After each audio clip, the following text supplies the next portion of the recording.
快就結束啦喎。真係好可惜啊！係咯，咦又有任務卡，睇下先。3個主持人互相買手信俾對方。唔知買咩好啊，好難啊！次次去旅行最頭大就係買手信㗎啦。今次我有好介紹，跟我嚟。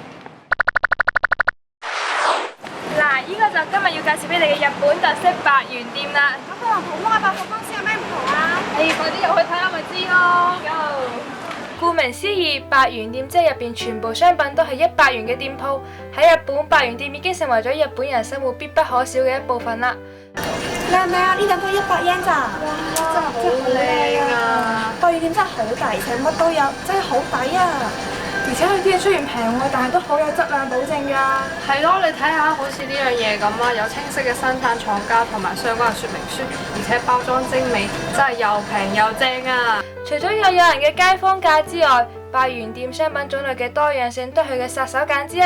上至普通食材同生活用品，下至化妝品、衫褲鞋襪，你都可以喺百元店揾到㗎。哇，收穫真係好豐富啊！咦，講到平，我仲有好地方介紹俾大家。咁仲唔嚟臨 Go！我哋今日嚟到位於千葉園海北無獎嘅山頂 Outlet。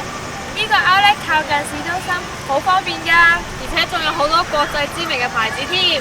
我要介紹俾大家嘅就係日本嘅 Outlet 賣場啦。如果大家想買名牌，但係預算有啲掹掹嘅話，就可以考慮嚟呢度啦。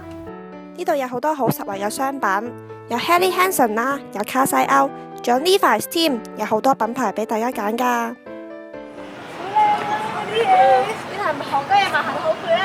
係啊，不過聽講日本嘅動漫好出名㗎，我想買啲漫畫周邊添啊！想買漫畫周邊啊，跟我嚟啦！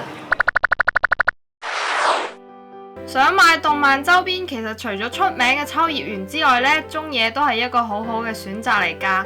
特別係中野呢條 Broadway 大道啊，平時都會吸引好多動漫迷嚟呢度㗎。哇 One Piece 啊！我最中意嘅銀魂啊！哇，你睇下，仲有小雲啊！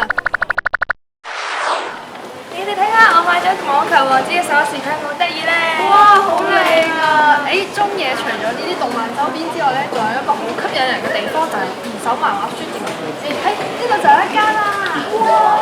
喺日本，二手漫畫書店十分常見，而且價格都好平，一本只需要100 yen，折合成人民幣都係6蚊咋。哇！睇下揾到咩？蠟筆小新啊！蠟筆小新又得意又可愛，簡直就係個男神啊！呢本就係海賊王嘅寧願特別版咯，我一直有收藏呢套漫畫，就講就差呢本啊，好開心啊！中野呢就行完啦，不過講起動漫，仲有一個不得不去嘅地方啊！哇！呢個就係台場最出名嘅1:1高達啦！冇錯啦，呢個高達呢就係09年為咗紀念高達動畫片播放30周年而建嘅，佢全長有18米咁高㗎，而且聽講呢個高達身上有50處識發光嘅地方，14處會噴煙霧嘅地方，好勁㗎！晚上睇更加之靚添噃！我哋快啲合照啦 Go！喺高達模型旁邊仲有間高達專賣店，入邊有好多關於高達嘅商品出售㗎，各位高達迷千祈唔好錯過啊！行咗成日，終於買晒手信，完成任務啦！嗱，你平時最中意換翻呢啲 body lotion 就最啱你啦！哇，多謝啊！呢把晴雨兩用啫，呢排天氣咁多變，實啱用啦！好靚啊！嗱，我都有㗎，睇你咁中意漫畫書實冇錯哇，啩！好開心啊！相信大家通過今期節目呢，肯定會知道咗好多可以買好手信嘅地方啦！希望大家嚟日本玩都玩得開心啲啦！各位觀眾，拜拜！拜拜！